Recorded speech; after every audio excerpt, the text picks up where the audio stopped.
In the Republic of Belarus, in the picturesque place of the Grodno region of Dyatlova district, in the village of Novoyelnya, there is Novoyelnyanskaya Secondary School. Unique folk history museum, Children of Hard Times, has been working for 30 years already.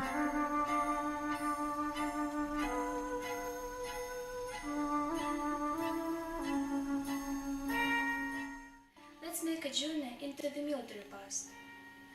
Novoyelnya is a picturesque place of Belarus, located in a pine forest. In the summer of 1941, a pioneer camp, a happy island of childhood, the Belarusian attack was organized. The drama of these children began on June 17, 1941, at the Belarusian railway station in Moscow. This year they are taken not to Crimea as before, but to Belarusia for the summer holidays. Small internationalists are waited near 70 kilometers from the western border of the USSR in the resort village of Novoyelnya. Everyone who was in the international detachment has its own destiny, but all children live in the Soviet Union for more than 1 year. Many of them were born here, but they all speak Russian. The youngest turned 8 years old, the eldest 13. Pioneer camp in the village of Novoyelnya was located in a special secondary school building. The place of rest was picturesque. On Sunday morning, the 22nd of June, the boys went to the Molchatka River. For them, a pioneer fire was organized. The children did not even have time to rejoice. They saw low flying at German planes. Whoa! It's a rock into Novoyelnya. Guys, gather their closest, return back to the pioneer camp.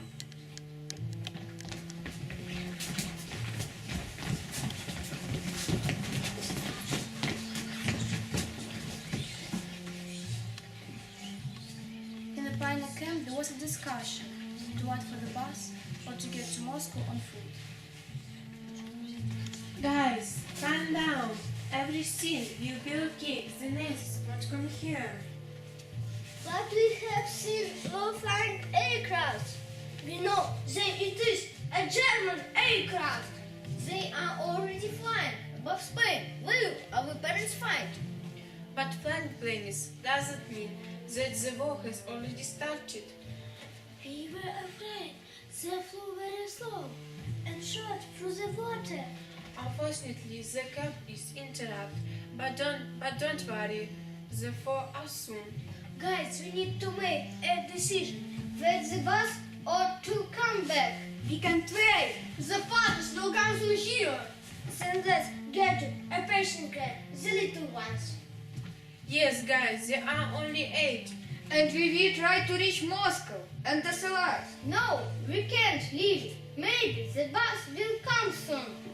And if there would something happen with us. Each put forward their arguments, and all the arguments seemed complete. As a result, 3 children went by bus, 5 children went to Moscow on foot, and 30 children stayed in Novoyelnya. The first German came. He was with a submachine gun, with rolled-up sleeves. His boots are white, on the belt of a grenade with a long handle. We were small. They were tall and healthy. They went to the camp, took books in the library, and burned them in front of us. Books in the schoolyard burnt all day. The occupants in the school building arranged a commandant's office. Frightened children were thrown out onto the street.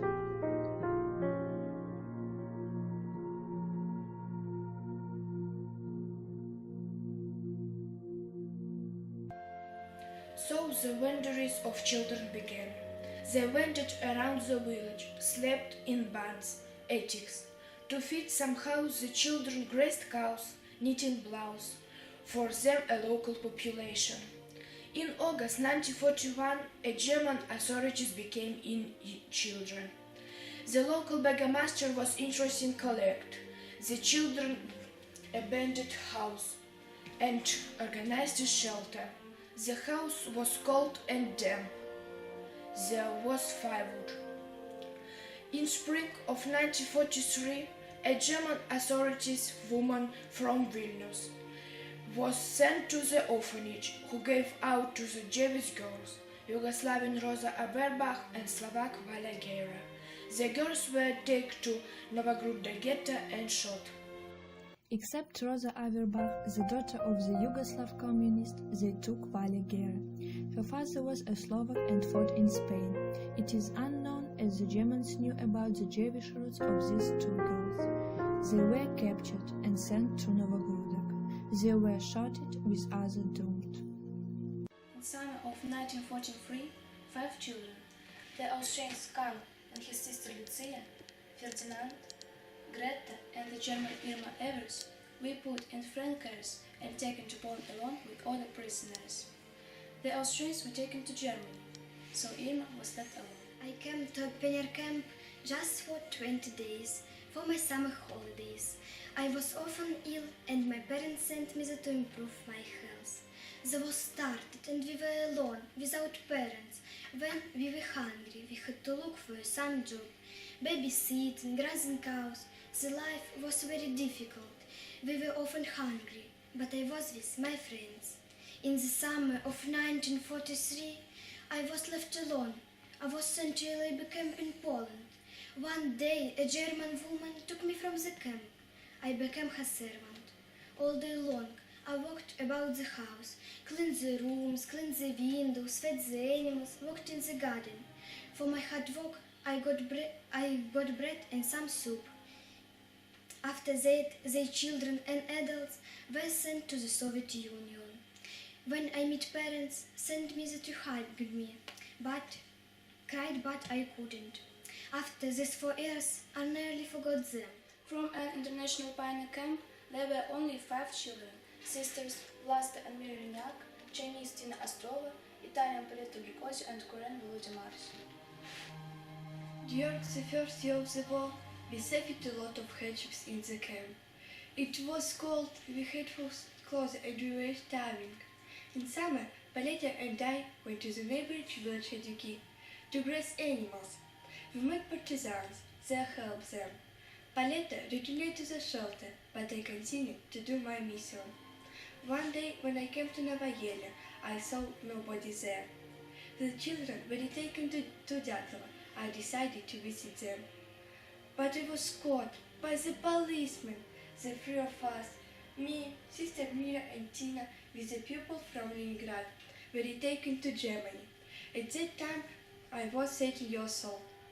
We were taken to a labor camp, New Königsberg. It was a huge camp. We woke up at 5 o'clock in the morning, and we worked for 10 hours a day. I packed defective shells in the boxes. A Gestapo agent tracked me down. I was arrested and to military prison. I was cruelly beaten and thrown into prison. We were pinned to mass. Then with a group of prisoners and transported to the concentration camp Ravensbrück.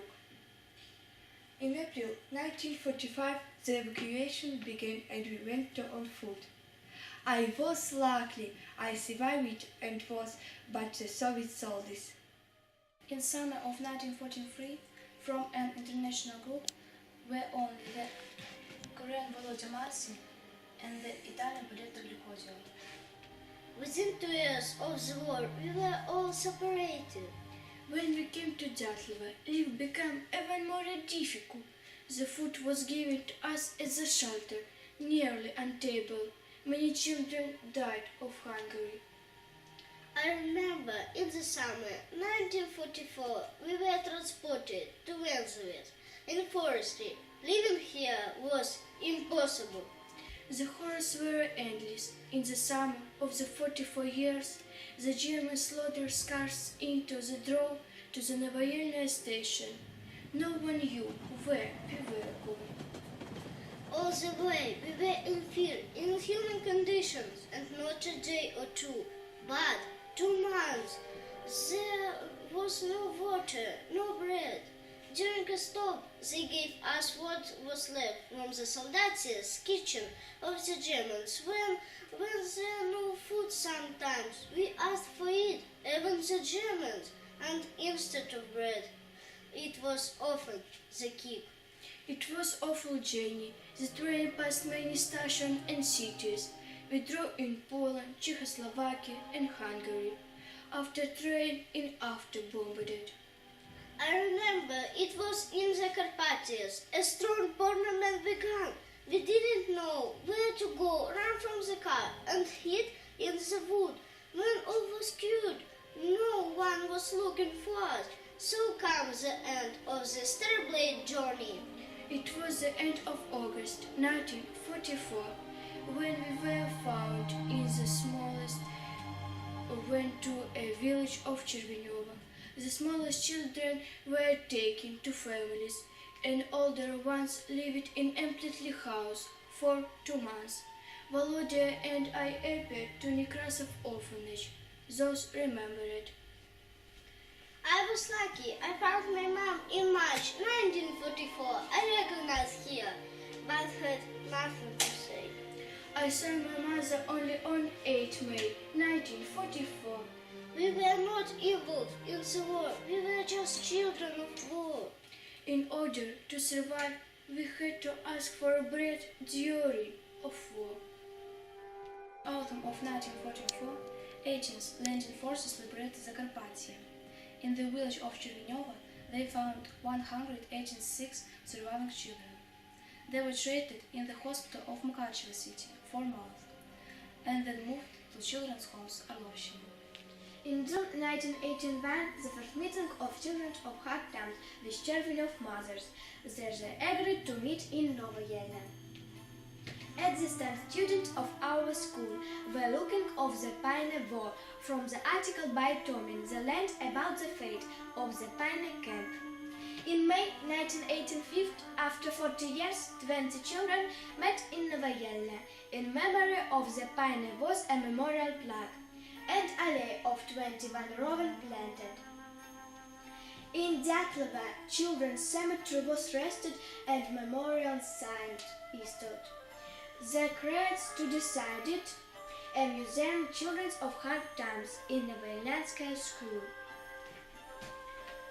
On 18th of September 1988, a museum children of hard times in Novoyelnanskaya school.